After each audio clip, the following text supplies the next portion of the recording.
Welcome back to the Lap by Lap podcast. I am your host, Ethyn White, Research and Sustainability Engineer for Ecolyte. So, we're just going to be continuing on our series of doing pre and post race for all the races. But before, I'd like to just give you a quick update on Ecolyte. So, at the moment, it's spring holidays for us, which has meant that the team has been a little bit less productive than liked.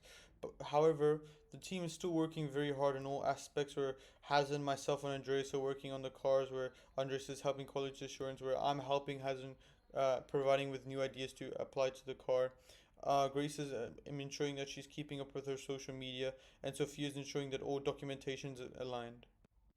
So now to start with the review, I think we're going to start off with the race winner. I think Max Verstappen is quite a boring race in my opinion. It was just more very much the domination by him. Like so, at the start of the race was actually pretty decent because there was a red flag, which Hazin will touch on too.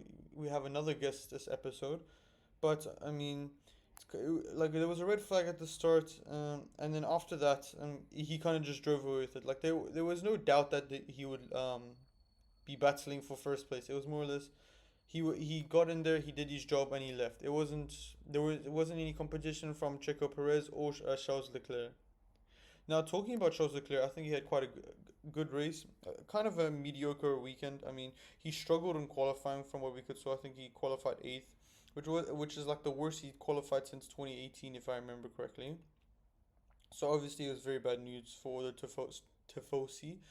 And honestly, he had quite a good race. I mean, he started off in the back of the pack, and then he had very minimal degradation, which led to him being able to cut through the track and actually being able to do a one stop. Which, if I'm not mistaken, he was one of the only drivers that was able to do it. So it was quite a good strategy by Ferrari. I mean, him and Carlos Sainz battled it in for third place. It was between Charles, Carlos, and Lando. So it was quite interesting. I mean, I kind of wish Charles got P3, but it is what it is. We then had the Mercs also try to one stop. However, I think that failed. That I just don't think that they didn't have the same amount of degradation as the Ferrari, so they kind of struggled. We also had Yuki Tsunoda's beautiful move around the outside through the snake corners, which is pretty much unheard of through Japan. So before I continue, I'd just like to take the moment to recognize the sponsors who make this podcast possible. Today's episode is brought to you proudly by five exceptional companies: Adamas Motors, Lightus, Triskelion, and Scriva.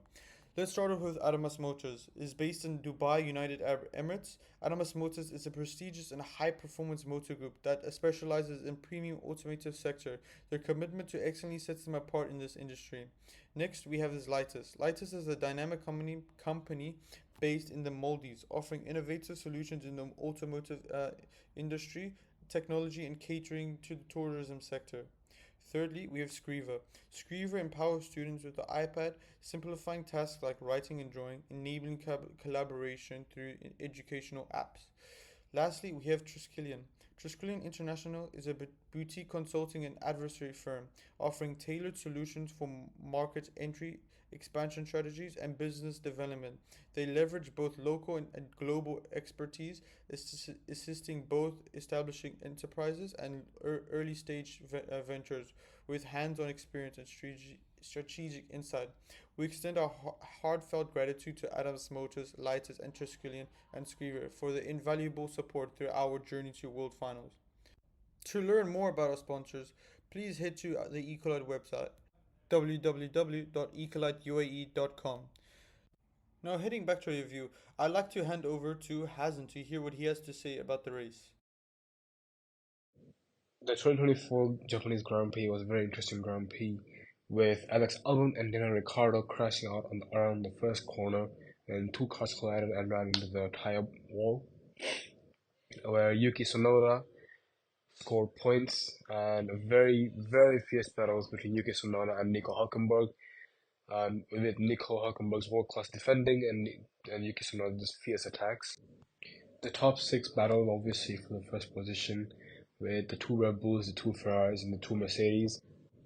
Out of the two Mercedes, Lewis Hamilton and George Russell, they swapped places from seventh to eighth, giving George Russell the seventh position.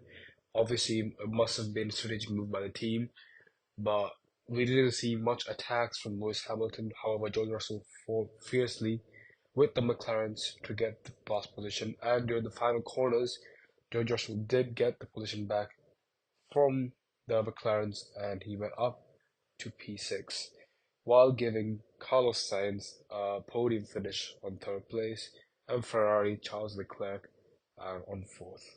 Obviously, as expected, 1 2 were given to Max Verstappen and Checo Perez from Red Bull.